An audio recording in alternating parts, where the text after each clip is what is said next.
Happy New Year! Round of applause for all of us making it into the new year. What? When? Like, oh my god. Guys, I'm not gonna lie, I'm extremely tired.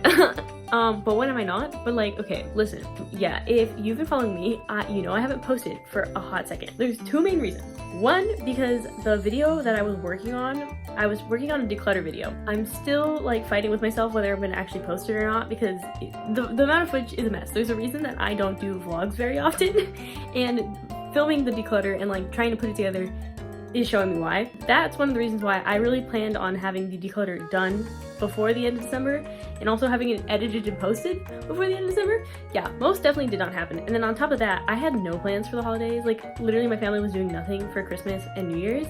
And then all of a sudden, like the day before the holiday, I had plans and I was like, sick, cool, so great. I had a good time, don't get me wrong. I had a fun time with my friends and my family, but it was just incredibly unplanned. AKA, so why videos did not come out.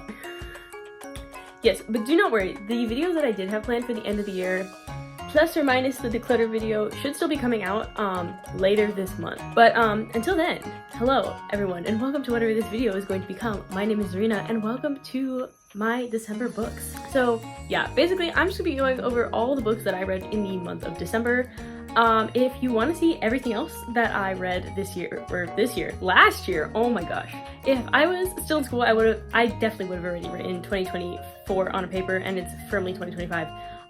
Yes, but if you want to see all those videos from 2024, I have a playlist on my channel, which this one should also be in, so yes, go check that out if you want to see. Guys, I read 101 books last year, so if you want to see that, go check out those videos.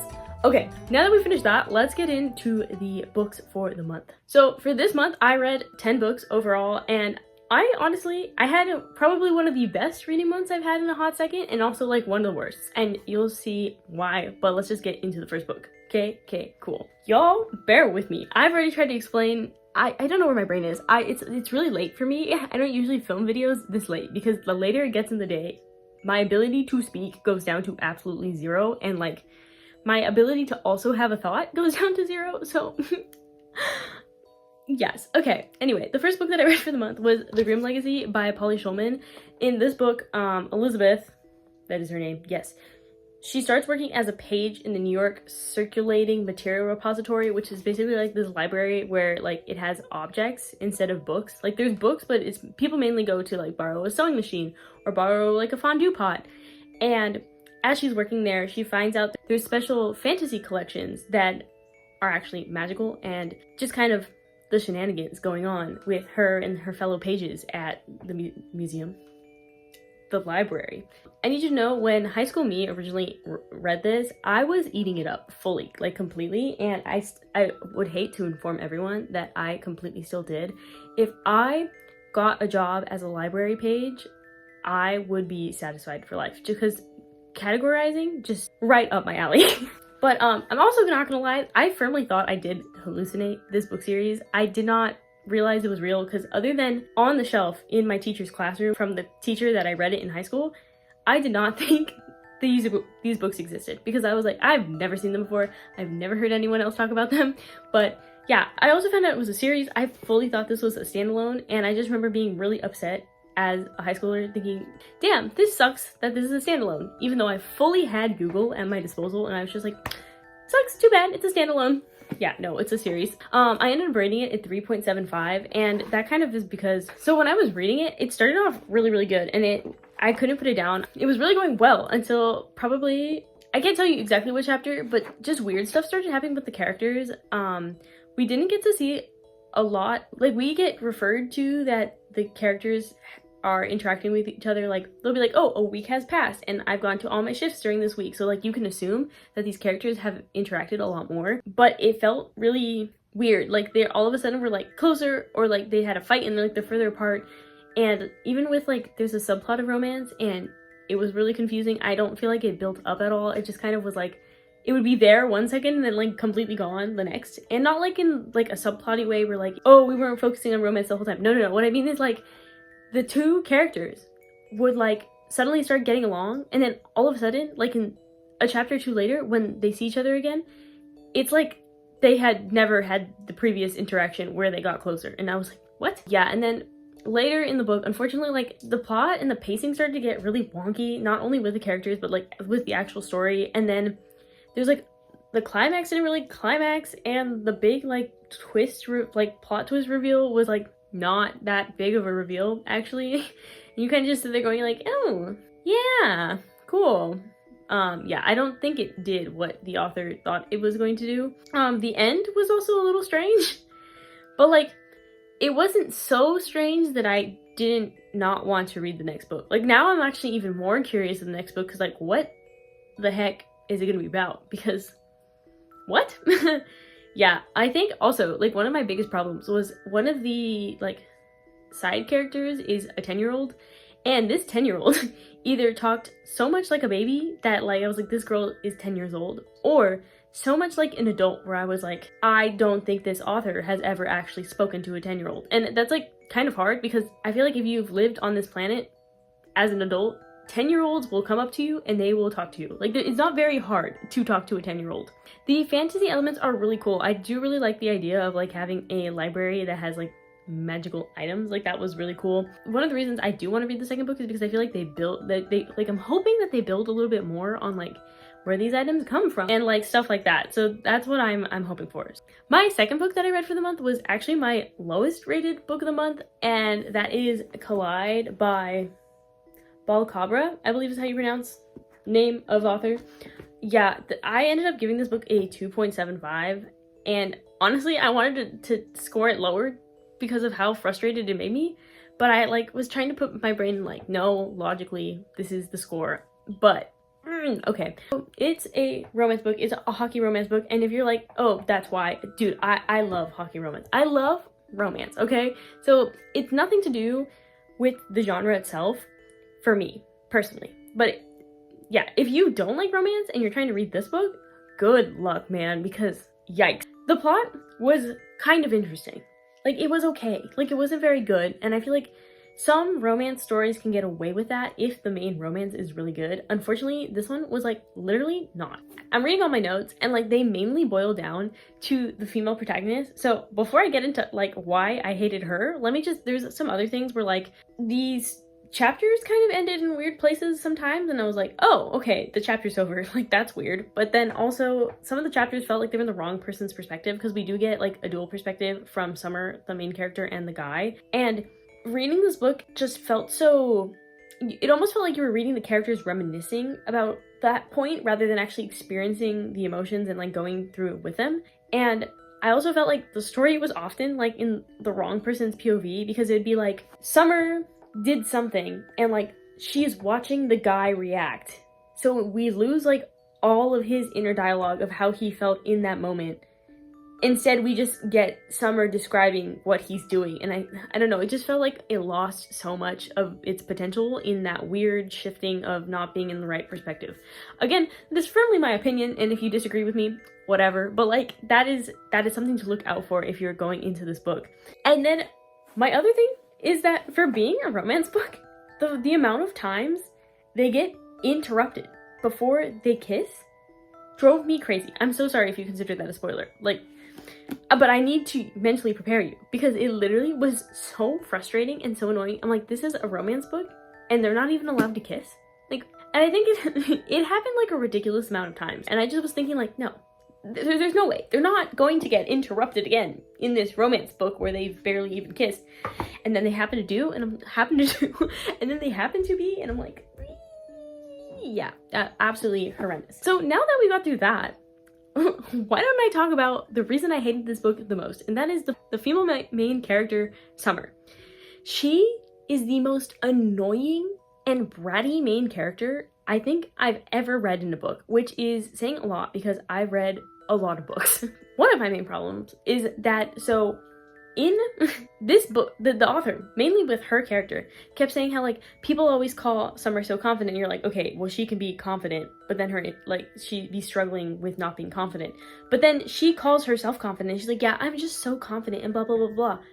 But then tell me why you're acting like an insecure person. Like, what about your behavior in any of these situations is either showing people that you're confident or that you're feeling confident, because the way you're acting with literally everyone is that you are the most insecure person on the planet, and I'm really freaking tired of it. Like, what do you mean? Like, she is literally so insecure in the way she's acting, which I feel like happened a lot with a lot of this author's writing, is that she was not very good at the showing. Like, people were like explaining things, but then the characters wouldn't act the way they were shown to, like, being said that they act, and I was like, this is frustrating and it sucks. 2, honestly, half of this plot happens because Summer doesn't realize she's being annoying. Like, literally, she walks into a situation and someone will say something perfectly normal, and she's like, oh my god, I can't believe you said and or thought or looked at me that way. Like, girl, get over yourself. Like, what the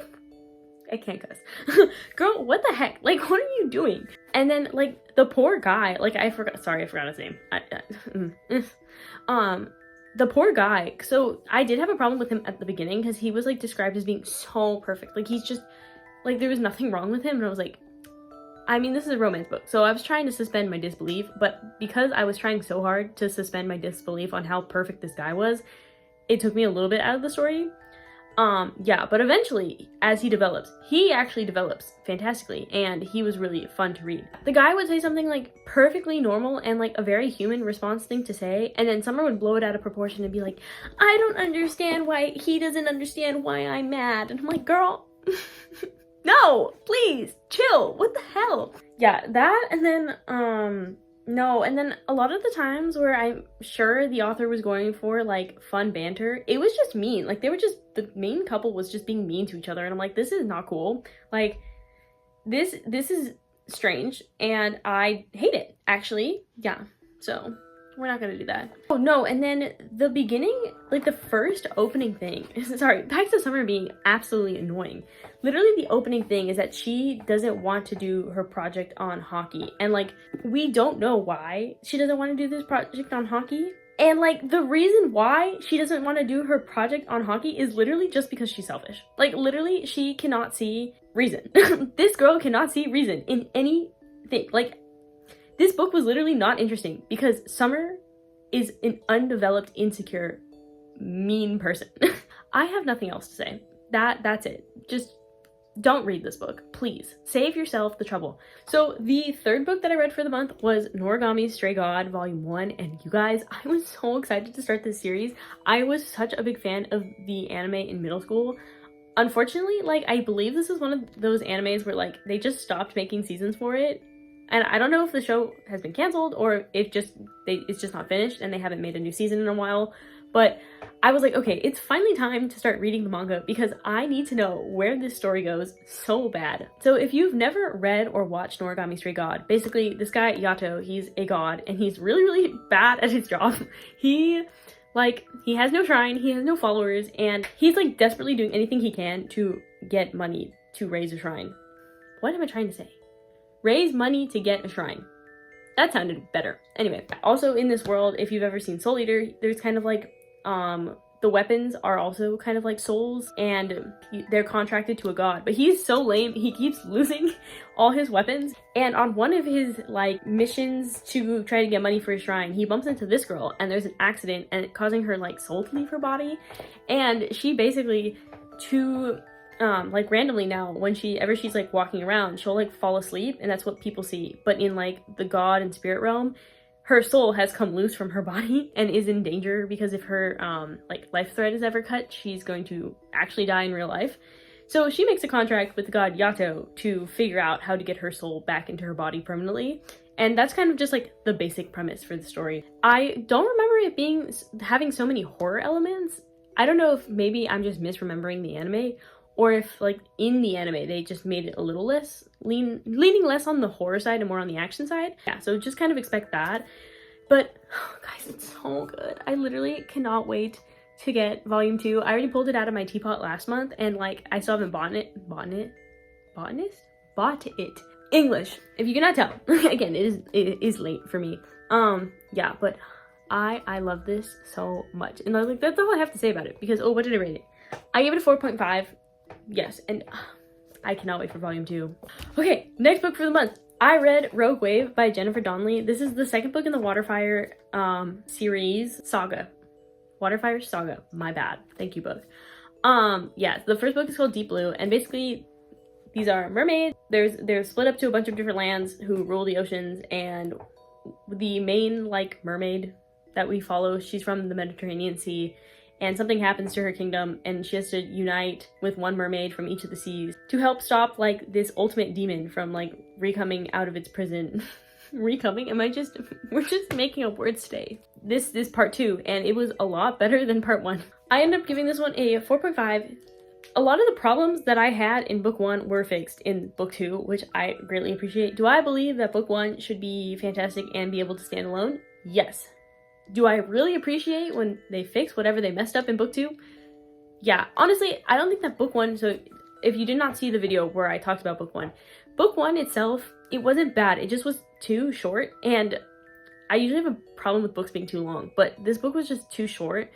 We lost a lot of like important character development, but because in this book, something that happens in the end of book 1, we get to know the characters a little bit more deep without sacrificing the plot. This one was balanced, and it was really interesting all the way through, and I felt like we got to see the two characters that this one focused on develop a lot more, and I really appreciated it. And I don't think I have anything bad to say, mainly because one reason I know for a fact that I don't have anything that bad to say, because I read this so quickly, I did not take notes through a single portion of it. I would suggest the series so far. Yeah, I read this one. I think book 3 is definitely where I start with my new material, so I cannot tell you if the whole series is worth committing to, but up to book 2, it is good. So we'll just stay tuned for that. The next book that I read for the month was also my second lowest rated book for the month, and that was Girl Abroad by Elle Kennedy. I rated this a 3 stars, and honestly, it was just okay. This is definitely not the Elle Kennedy book that I would suggest to you. I might be wrong, but I fully thought that this was a romance book, and if it is, the romance was severely lacking.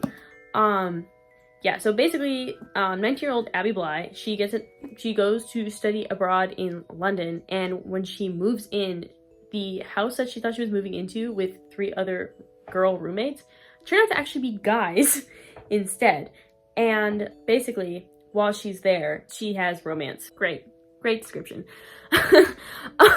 Yes, but basically she's there for studying, so, you know, college student in a foreign country, blah blah blah, kind of a clingy dad situation, but he like is learning to leave her be, and she's trying to hide the fact that she has guy roommates from her overbearing father. That's it. That's basic premise. Yeah, and so the romance is between, they have a house rule where you can't date within like the house, and she starts falling for one of her roommates, and then she starts falling for another guy who already has a girlfriend, and it's the love triangle between them.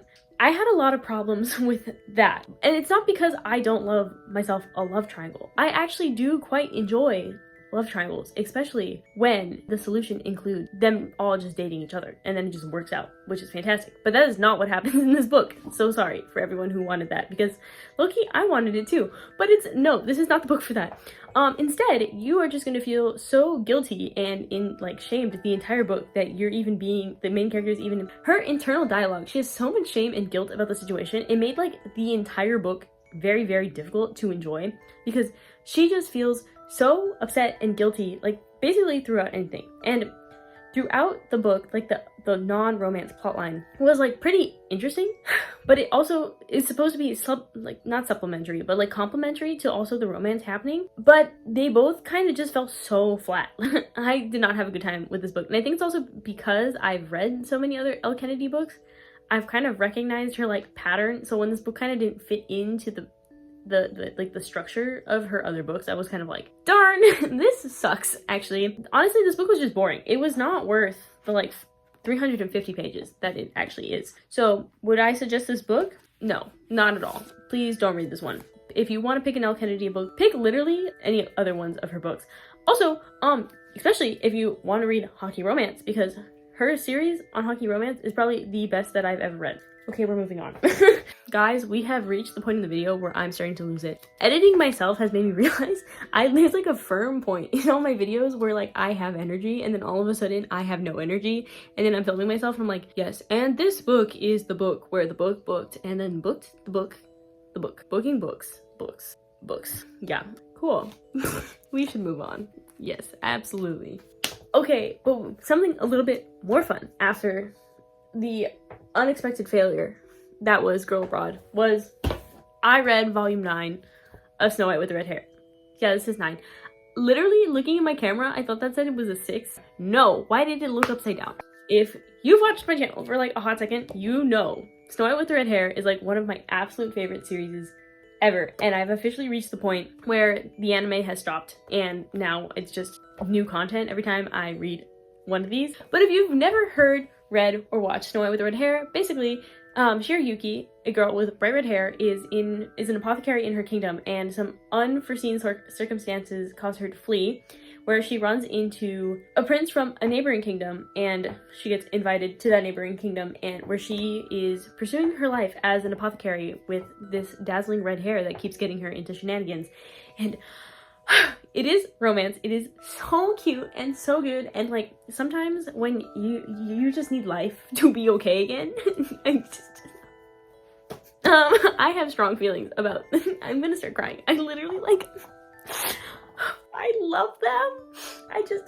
I love this series literally so much, and there's 26 volumes that I know of so far, so like good time. I have plenty of material. It's unfortunately I don't believe done yet, so if you're someone who only likes to read manga or read a series when it's done, sorry, but I mean, if you're starting at 1, you got a bit of content to keep up with. The art style is gorgeous. Before I forget, I did rate this one a 5 star. What is that? 5 star? Yeah, 5 stars. This is the first full arc after the anime ends, and this was the conclusion of that arc, and oh my god, it was so cool. It was so good. It was so well done. Sorata Akiduki, I believe is how you pronounce the name. Sorry, again, mispronouncing. She has such a gorgeous storytelling ability, and like, oh, it's so good. It's so good. It's so good. Please read this one. Please, pretty please. Maybe if enough people start taking interest again, they'll release season 3. You ever thought about that? What you guys just didn't see is I somehow managed to hit my face really hard with this book, and now my cheek is like fully turning red. We're just going to ignore that for the rest of the video. Cool. Yeah, but I have nothing but good things to say about the series. You should read them. Especially if you're new to anime and manga and you don't really know where to start, but you know you like romance and you know, like, and you don't really want to get too deep into some of the crazy things that can happen in anime and manga. This is a really great series for the fantasy girlies, okay? Okay. So, unfortunately, but like also fortunately, coming back down to reality a little bit, the next book that I read was Unlearning Shame: How We Can Reject Self-Blame Culture and Reclaim Our Power by Dr. Devon Prince. This book, like, I say unfortunately coming down to reality because I was having such a good time with Snow White with her hair, but like this was such a good way to come down into reality because this book was literally incredibly helpful, and like I feel like everyone could learn something from this book. Basically, Dr. Devon Prince kind of talks about this idea that he calls systematic shame. Basically how a lot of cultures, especially here in like the United States, our culture has taught us to feel shame as a major form of motivation. Like if we're not working too hard, we feel shame behind that. Or if we're not feeling like measuring up to other people, we feel shame. Or like using shame to be like, oh, you didn't finish this. He kind of also like breaks it down into like 3 different layers. So like internalize, like where's shame coming from? Your internal dialogues, basically, kind of like, especially with your identity. So like if you're a woman, do you feel like where our society teaches us to feel shame? If you are a queer person, where that teaches you to feel shame? On top of that, if you're a queer person who doesn't fit into the gender binary or is transgender, where does that also, that kind of internalized shame? And then he kind of like expands it out from there, kind of like the next level being like in your community and daily life, like what in this space makes you feel shame? Like, are you not working? Do you feel like you're not working hard enough? Because our culture tells us that working is so important. So like when you don't measure up, like that causes you to feel shame. And I'm kind of butchering this, so sorry. You should definitely read the book. I think it's on an audiobook, so if you're more of a listener, I would highly suggest it. It was really, really great. The ending made me cry, and the message was just so good. If you're scared of nonfiction books, Dr. Prince's writing is just so clear and easy to read, because I'm a firm believer that even if a concept is difficult, I feel like it is more difficult to explain that concept easily than it is to have a more sophisticated, like to use more sophisticated language. Like being able to explain very difficult things easily is such a skill that so many people don't have. Like, think about how many academic papers you've read and you're just like, or more like nonfiction books you've read and you're just, I don't understand a single thing, because it takes a very special, I think, ability to be able to communicate difficult ideas in ways more people can understand them. And Dr. Prince just does that. Like, he's very good at it. His other book, Unmasking Autism, is definitely in my top books for the year, just because, like, again, it was also really fantastic.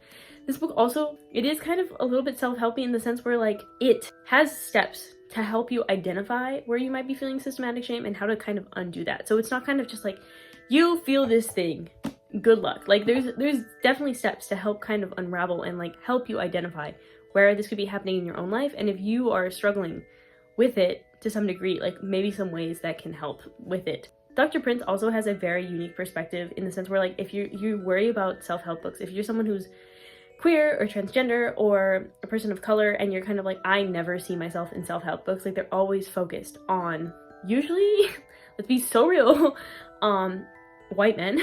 So Dr. Prince just happens to also have the life experience of being transgender and being a part of the LGBTQ plus space, and also being autistic. So also with people with neurodivergencies, like, if you don't feel like you are addressed in self-help books, which, let's be real, most people usually aren't.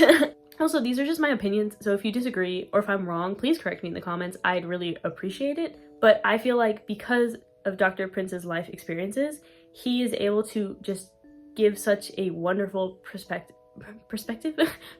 and, like, it actually be incredibly helpful. So yeah, this one I ended up rating a 5 stars and has made it into my favorite books of 2024. So that video should be out soon. It was supposed to come out with the other ones that I in December, but it didn't. So it's getting pushed to this month. Like, why not? It's a little late, but, like, it's still January. I mean, I posted my February books in, like, August, so this is nothing for me, okay? But we should move on. So the next book that I read for the month was Riley Weaver Needs a Date to the Gay Debutante Ball by Jason June. I was a little bit worried about getting through this book. I had never read anything by Jason June, and the copy I have is actually an uncorrected proof. This wasn't sent to me, but I happened to be 2 years ago, I was at, like, a farmer's market situation, and a small bookstore had, like, a stand, and they were having a special thing where they were giving away uncorrected proofs and, like, arcs as, like, a freebie if you bought over a specific amount, and I did. So this is the one I received.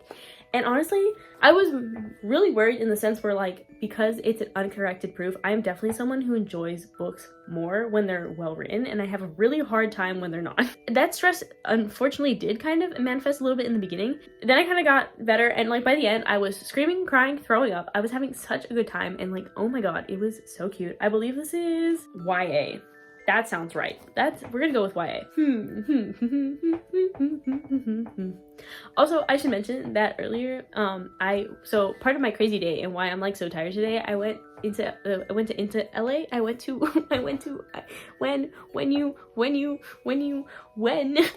LA with my grandma, and one of, like, the things that my grandma and I always do when we're together is we eat lunch, and then afterwards she gets coffee, and I don't drink coffee. I will drink it decaf, or I will drink tea, and after noon I drink decaffeinated tea, but I forgot to tell the people decaf, so I'm fully caffeinated. I am fully caffed. And I also took a nap in the car because I meant to, from LA, it was a long drive and there was traffic, and it was so cold at the Grove, which is where we went. If you're from LA, you might know the Grove. Yeah, definitely. Okay. Yeah, and I literally was so cold, so we get in her car, and she has heated seats. They're so nice. I, like, put it on high, and then with the slow move of traffic, I just slowly started dozing off, like, immediately after I had this cup of coffee. So then I wake up, and I'm like, I'm so jazzed, okay? And then also with, like, so, like, my body has energy, but my brain is so tired because I have not slept well in the past couple nights, which will be a story for another time. But sorry, back to the book. Oh, I was, in fact, screaming, crying, throwing up. This was so cute, so good, so fun. Yeah, I was not expecting what happened, like, with I literally, like, in my notebook where I took the notes, it was, like, screaming, crying, throwing up in, like, full caps. Like, I can't explain it any other way. I did chomp on this at some point.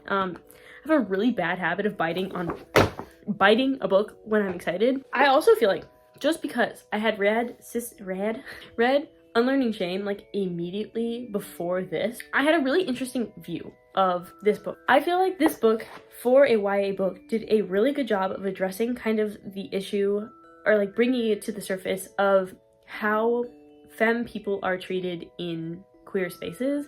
Like, I feel like there's many different points of LGBTQ plus history in the United States where women, as well as people who identify more femme, how they've been left out of queer spaces, more prioritize more men and people who identify as masculine. I feel like this book did a really, really great job with that, and how even within queer spaces that should be safe for different gender and sexuality expressions, there can still be discrimination within queer spaces, just because depending on your gender identity and different types of sexualities. And this book did a really good job of putting that. LOL, editing me, realizing that I somehow lost all the footage for the rest of the section. Cool. Basically, Riley Weaver Needs a Date to the Debutante Ball is about Riley Weaver, who's going to high school in this town in Washington somewhere where, like, it's very progressive, like, there's tons of different queer people of all types of identities, and he just happens to be bullied by this one guy who says that femme gay people can't get masculine gay people to date them.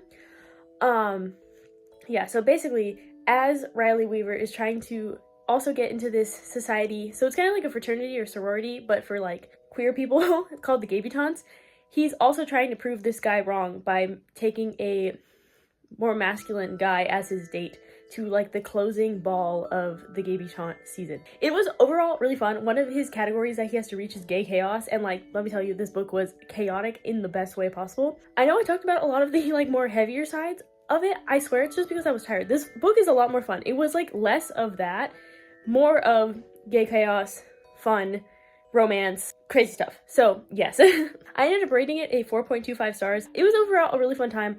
I feel like it's a really great book, so go ahead and read it. I am interested now to read more by this author because I know Jason June has a couple other things out. So yeah, I'm definitely adding those to my TBR. I'm gonna add those to my TBR. So yes, enjoy the rest of the video. Guys, I'm not gonna lie, I've tried to record this twice and I started crying. Let's just hope this time I don't start crying. So my next book is You'll Get Through This Night by Daniel Howell, A Practical Mental Health Guide. So if you somehow found my channel without knowing who Dan and Phil is, one, hi, and two, how, I guess? If you don't know who Dan and Phil are two huge British YouTubers who have been on the internet for, like, ever, and probably are some of, like, the most OG YouTubers, I think, still left. I've been watching them since 2012, when I was 9 years old, and I'm 21. So I've seen a lot of their channels.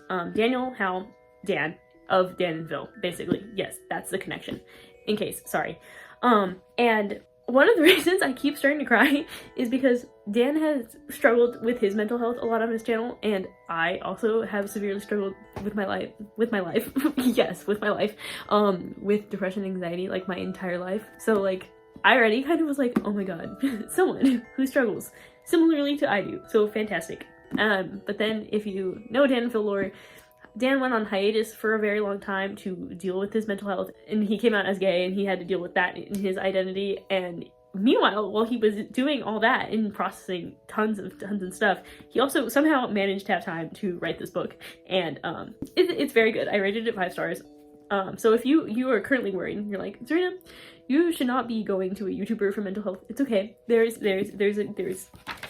a Dr. Heather Bolton, who has a doctorate in clinical psychology, who was consulted about all the psychology in the book to make sure that it is something that is helpful and not accidentally harmful. Having a professional is so important. And so the way this book is split up into is, so it's today, tomorrow, and then the third section is and the day after that. Basically, today focuses on things that you can do immediately, like, not immediately, but, like, if you're in the middle of, like, a panic attack or stuff like that, to that degree, breathing exercises, stuff that can help ground you and kind of bring you out of the initial, like, spiral. The next section is kind of broken into things you can start doing immediately after, like small habits you can start changing, like, immediately after, to start helping a little bit, relieving the symptoms, hopefully. And then the day after that is like kind of when you started to get control of the first two. These are like the overarching things that might be able to help slow down or like prevent stuff in the future. And I thought the structure of this book is very good. The way that the exercises are broken down is both interesting because we get to hear a lot of Dan's story, and then the exercises are really well organized. If you're worried, you're like, this guy's been on the internet forever, like, do we need to know his lore to go into this book? No, actually, that's one of the problems I tend to have with YouTuber books, is like, you have to know the channel lore to like be able to fully appreciate the book, or the books assume that people know very little about their channels and try to like introduce like, yes, I am this channel, like this is why you should follow me. This book does none of that. Like, yes, Dan talks about the fact that he was on YouTube because it had something to do with the why one of the reasons he was dealing with depression in the way he was and his mental health in the way he was. But that's like to the extent. This book was 100% written for literally anyone to pick up and to be able to help themselves. Hello, editing me again. I just realized that this section I did not speak in full sentences at all and like cry like 3 times. So I'm like, you know what? Let's just re-record that. So yeah. Basically what I was trying to say in this next section was that in the US, it's like incredibly difficult if you're even lucky enough to have insurance. Then you also have to be lucky enough to have insurance that covers mental health. And then if you even have a mental health professional, it can be hard to continue to see them because sometimes your insurance changes, or it's very easy to lose access to the people that like can help you. So I feel like this book is a really good tool to have just when you like can't reach them, because I feel like most of the exercises in it is stuff that I remember working when I was able to access therapy, like working with like my professionals. So that's been really helpful for me, just like reminders of like stuff I forgot. Also, I feel like when you're struggling really hard with depression, it can almost feel like really shameful to ask for help. I think also because in the culture of the United States, like asking for help is just so like written out of everyone's supposed to be independent and you're supposed to be able to do like everything on your own. And I know it's that way in like other parts of the world, but I feel like, yeah, that definitely has to do with it. But also when you're like really, really depressed and you're having like it, you just kind of feel like everyone hates you and like people would make fun of you for asking for help. So I feel like having this information and having it in like a book form where you don't actually have to interact with a human being to have access to it is incredibly helpful, just because of that horrific part of depression. I feel like a lot of people who have never had depression don't realize like you can't with depression, you can't just like walk up to someone and be like, I need help, because your brain is literally telling you the exact opposite. So yes. The second thing, and I think like the real reason I started crying, was because I started talking about, so I've been watching Dan and Phil for 12 years. I was 9, I'm currently 21. That math kind of makes sense. And because of that, I think just seeing all the progress Dan has made, and like even watching him now in videos, like at least from the outsider's perspective, he seems so happy, and like all I can do is like feel incredibly proud of him. And so I cry really like a lot when I have strong emotions, especially positive emotions. So a lot of people think I'm actually like really sad, but sorry, my arm hurts. But no, it turns out when I'm really happy is when I start crying the most. Like if a good thing happens in a book, or like when I'm really proud of someone, or my favorite is I cry whenever I watch the Stray Kids music video. So Stray Kids, K-pop group, have a video called Stray Kids, and like we'll start sobbing because I'm just so proud of them. And I am aware these people don't know I exist, and I know that it's a little silly to get so emotional about it, but it's just who I am. Like when I'm happy, I cry. Like it just happens. And yeah. So just, I'm so incredibly proud of Dan. Like, that's crazy. And that he's not only published a book, but been able to like work on this part of himself. No one ever let Dan see this part of the video, because I know if I said this and he saw it, he would panic a little bit. But like, I look up to him so much. Like both him and Phil have been such big have been such big role models in my life. And like, so I'm turning red and I'm trying not to cry. Holy shit. Okay.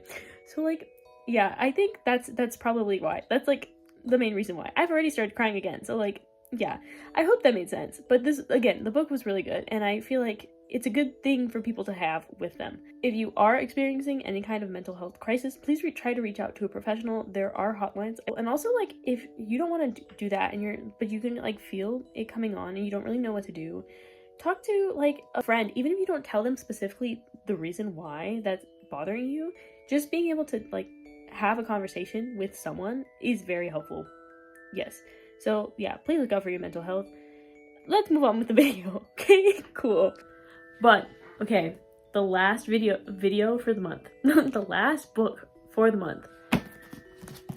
A Conjuring of Light by V. Schwab. This is the third and final book in, I believe, the Darker Shades of Magic series. And this one, guys, this was a 5-star read. I had so many 5-star reads for the month of December. It made me so happy. And quite honestly, I was slightly worried because for this series, if you've been following my journey getting through these books, I did not really love book 1. It was okay and it was passable, but it hooked me just enough to have me to read book 2.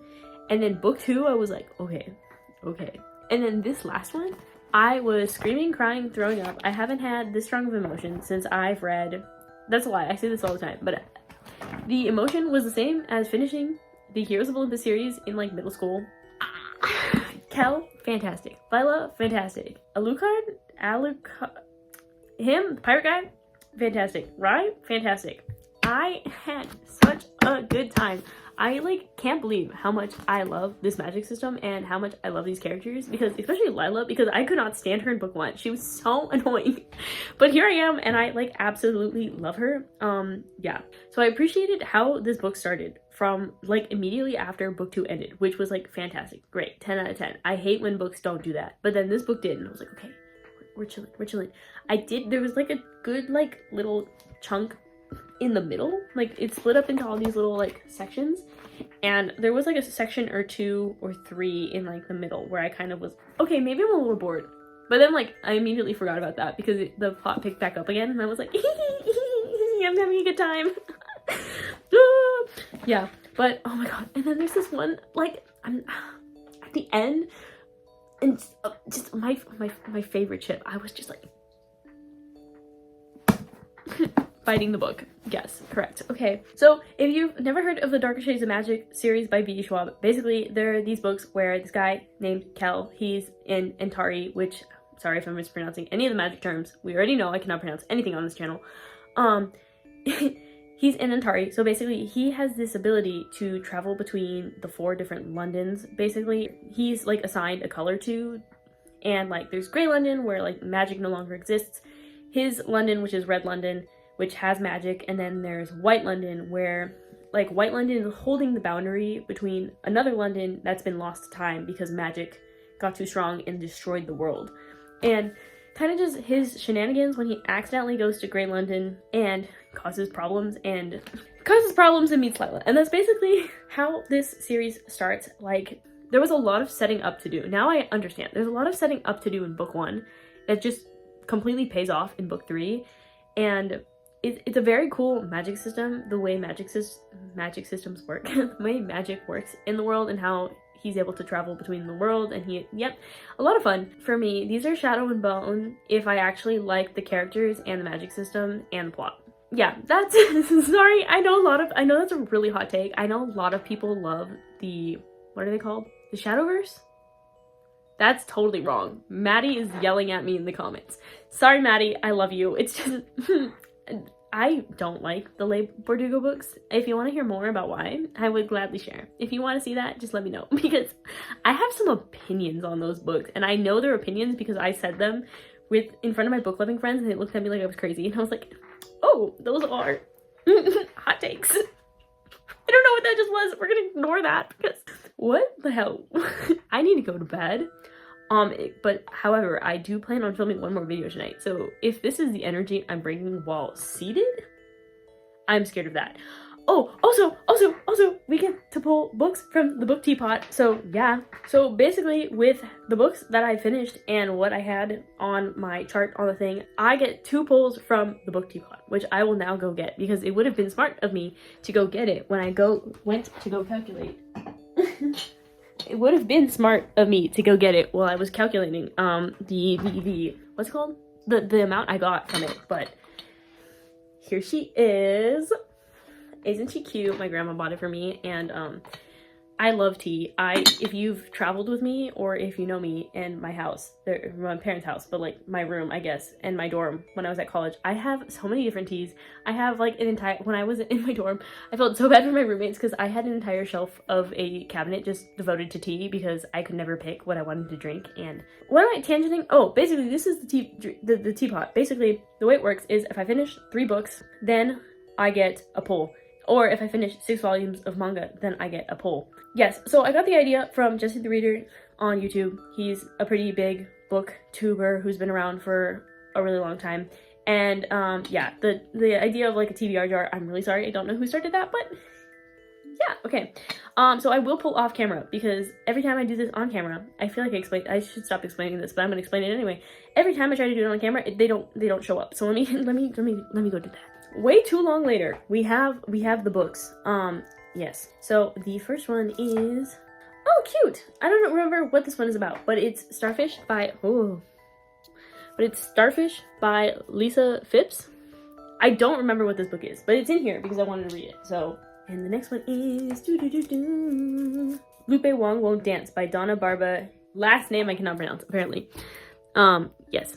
I believe these are either both middle grade, or one of them is middle grade and one's YA. That's all I can kind of remember, which I am a little bit excited for because currently my physical TBR is mainly just nonfiction, language learning materials, and like darker fantasy vibes. So I am excited to get some more middle grade and YA back in there. So yeah, but if you guys watch this long, thank you so much for watching. We've made it to the end of the video, the first video of 2025. You guys, I'm honestly just surprised that I'm still like sitting down to record these videos because I seriously, there's that little monster in me that if you know me, that I just like will randomly stop posting for like months at a time. Sorry. But yeah, and the fact that I've been posting like semi-consistently has been honestly wild. So I thank you, all of you, for being here, and it would mean a lot if you subscribed. For all of you who are subscribed, I love you guys so much. Thank you so much. Hello, editing me again because I totally didn't realize that I was rambling and didn't finish the video. But basically, it would mean a lot if you subscribed. We're currently at 37 subscribers, so if you could help us reach 50, that'd mean a lot. Also, if you don't want to subscribe but you did like the video, go ahead and leave a like. That means a lot, as well as a comment. I love responding to comments. Tell me, what's a book that you want to leave in 2024? Because honestly, I have a few of those. I really appreciate all the people who comment. So Cynthia, I see you. Maddie, I see you. Marissa, I haven't seen you in a hot second, but I miss you. And also Dawn with 5 numbers. I'm so sorry, I'm terrible with numbers, but I really appreciate your comments. Thank you so much. Oh my god, no, wait, there's another person from Belgium. I forgot. Oh my god, what's your username? I really appreciate it. You too. And then yeah, so thank you so much for watching. This is the end of the video. Okay, bye.